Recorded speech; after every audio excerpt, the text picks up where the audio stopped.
Olá, meu nome é Ana Clara Falquete e eu vou fazer a introdução dos argumentos a favor da eutanásia.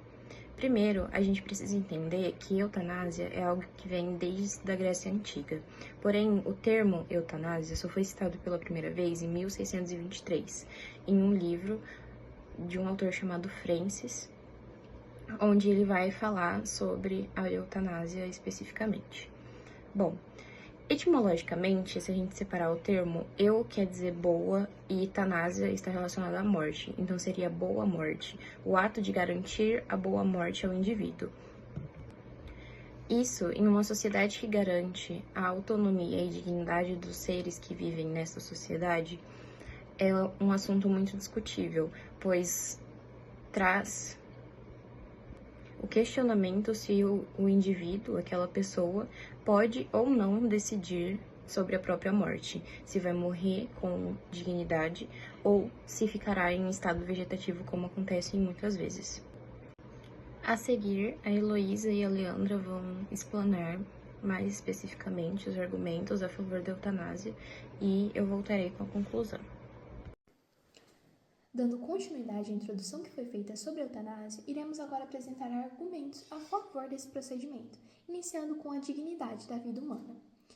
Assim como o artigo 5º da Constituição Federal, que estabelece a vida como um direito inviolável, a morte digna também deveria ser assegurada a todos os cidadãos, uma vez que a eutanásia é, muitas vezes, uma vontade do próprio indivíduo quando esse não enxerga mais nenhuma outra opção. Segundo os escritores Rodrigo Siqueira Batista e Fermin Roland Schramm, uma das questões mais íntimas em relação à qualidade de vida é determinar-se qual o real significado de uma vida que vale a pena ser vivida e para quem deve ser dada a prerrogativa de decidir sobre tal significação. Na esteira da herança kantiana, segundo o qual um ato genuinamente moral deve ser concedido no pleno exercício da liberdade do sujeito ético, cabe sempre admitir que o principal interessado em viver deve ter a preeminência ou prioridade léxica em decidir sobre a sua vida ou sobre a sua morte. Sendo assim, nenhum indivíduo deveria ser obrigado a continuar a viver em condições degradantes de saúde, impossibilitados de ter uma vida em condições dignas, devendo assim ter o direito de decidir e optar por uma eutanásia, se essa for a sua vontade. Outro argumento importante a se destacar sobre a autonomia e o direito de decidir refere-se à capacidade de uma pessoa tomar decisões independentes sobre a sua própria vida, corpo e saúde, respeitando seus valores e as suas crenças. Com isto, a sua ligação sobre a eutanásia retrata sobre ser uma opção que permite aliviar o sofrimento físico e psicológico de pacientes em fase terminal, respeitando a sua autonomia e o direito de escolha sobre o próprio corpo e a vida. A legalização dessa prática no Brasil contribuiria para a melhoria e a qualidade de vida dos pacientes e suas famílias,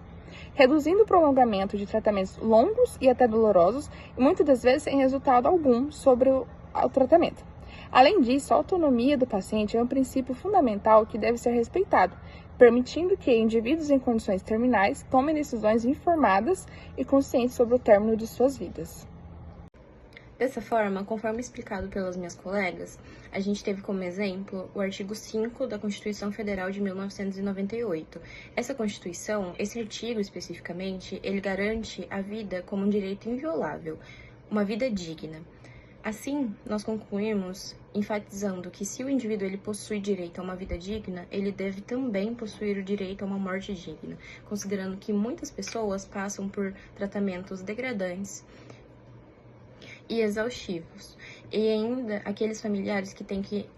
presenciar seus entes queridos em estado vegetativo sem optar pela eutanásia para que esses parem de sofrer e que possam confortar os corações. Por fim, frisamos novamente que se o Estado ele garante a vida digna do indivíduo, ele também deve garantir a morte digna, uma vez que ele não consegue garantir a saúde pública.